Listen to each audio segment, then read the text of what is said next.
Hi, I'm Greg Jafrai from VoxPop, and I'm going to walk you through Supreme Decision today. This video is a general overview aimed at teachers using Supreme Decision for the first time. I'm going to provide some facilitation suggestions, but please feel free to adapt Supreme Decision to your classroom's needs. Supreme Decision is a tool for teachers, and whatever method makes it valuable to you is how we would like it to be used. For mycivics.org, click on the Supreme Decision you'd like to run. I'll be using the student-free speech one for this demo. Download the Facilitation Guide PDF. It contains a step-by-step lesson plan, suggested timing for 1 to 2 class periods, as well as student activities. To start a new session, click Create New Session. Give the session a name that will help you remember it later, such as the period you're running it with. Enter your email to receive a link to the Supreme Decision module in your inbox. Now you have a new session that's ready for your class. Feel free to create a dummy session to step through if you just want to see how Supreme Decision works. To see the whole experience, you'll also want to open 3 extra tabs and log in with some fake student names so you can get a look at what your students will see during the session. You will need one shared class display, such as a projector or smartboard, and each of your students will need an internet-enabled device. Chromebooks or laptops generally work best. Here, you see your session ID and URL to give to your students. Your students will go to voxpop.run/sup in their own browser windows. Students enter the session ID and then their name to join the session. If you're rejoining a session you started earlier, students must match the spelling they used in the previous class in order to resume their role. If you need to, you can remove students from the session. As students log in, they will be assigned to one of 5 groups: petitioners, respondents, look-back justices, look-ahead justices, and look-closely justices. When students log in, they will be prompted to read about their group. Once they've read their profile, they should click Done. As they do so, a person icon will appear next to their name, letting you know that they have read their profile. Once students have logged in and read their profile, click Close Roster. Click the Next button to move to the next page. Play the welcome video. It gives students an introduction to what they will be doing. At the end of the video, students will be asked to get into their groups and discuss the question on their screen. Petitioners and respondents. Go ahead and move. This is a great moment to get into character. Give students a few minutes to discuss, then ask students to share their group's question and answer. What was the question you were answering? It's why is it so important to have the right to defend yourself against accusations?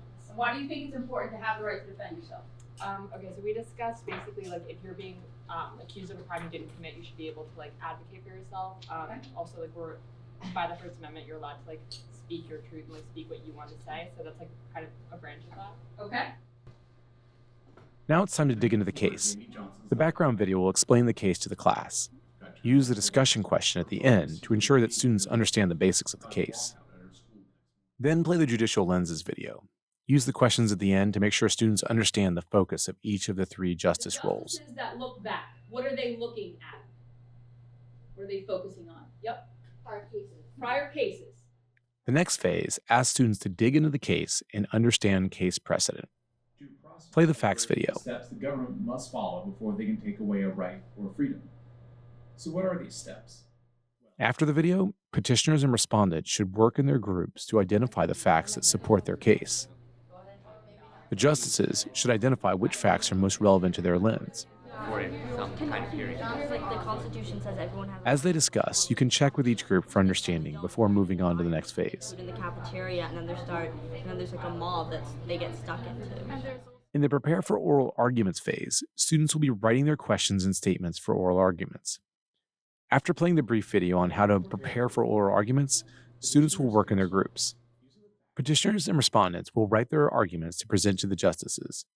Students can take notes in the box on their screen. They can also see their group members' notes as well. Students have reference material on the right side of their screen. Each side should pick 1 to 3 students to deliver the opening statement. Justices should write questions that challenge the petitioners and respondents to justify their arguments and explain their positions.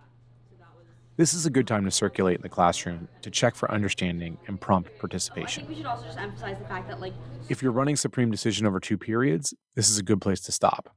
On day 2, you can give students some time to get back in their groups and review their preparation. During the next phase, students will present arguments, deliberate, and then rule. After you play the oral arguments video, have the justices move their chairs to the front of the room and sit in a line. This will serve as the bench. This is now officially our bench. Petitioners will present their argument first. It can be delivered by one or more students. They can refer to their notes as they present. We thoroughly believe that not giving Jamie a proper explanation for her suspension is fundamentally taking away rights given to her by the 14th Amendment. She was promised. Click Next, and the respondents will present their argument. After both sides have presented, justices should ask questions, first to the petitioners and then to the respondents. The suspension is going to affect her future, or does she care more about the due process of law? I mean, I don't think that question really matters. Like, I think either Let them know that anyone from their group can answer the justices' questions. Of something she didn't commit, I think she still has a right to a trial whether or not. You may want to set a time limit for the questioning and call on students to make sure that all voices are heard. Play the deliberate and rule video to preview the next step. After the video, justices should discuss the case and evidence in front of the class. They should share what they found most convincing. Each justice will offer their ruling. The court will rule in favor of the majority. Okay, so justices, tell us what you're thinking. Well, I think that both sides make a really good case. That Jamie was, like, her right to due process was somewhat violated because she wasn't able to state her case. When all justices have shared their thoughts, advance to the ruling screen. So if you want to, click the different sides. Justices should use the voting buttons on their screen to choose the most convincing side. Their vote will be displayed on the classroom screen. If you want to keep the vote secret until the end, you can freeze the screen or turn off the display. The vote is locked when you advance to the results screen. Allow time for the justices to reflect on their ruling. That hung on want to tell me why you decided to stick with the school. After reviewing the final results, you will reflect on the experience with the whole class. This is an important time for students to step back out of the activity and decompress. For when they've done something wrong or to threaten the school environment.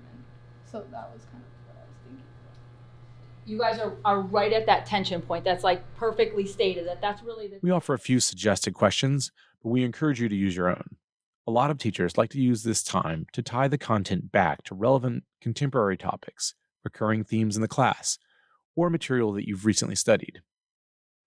That's it for the walkthrough. If you have any questions or comments, please reach out to us on our website.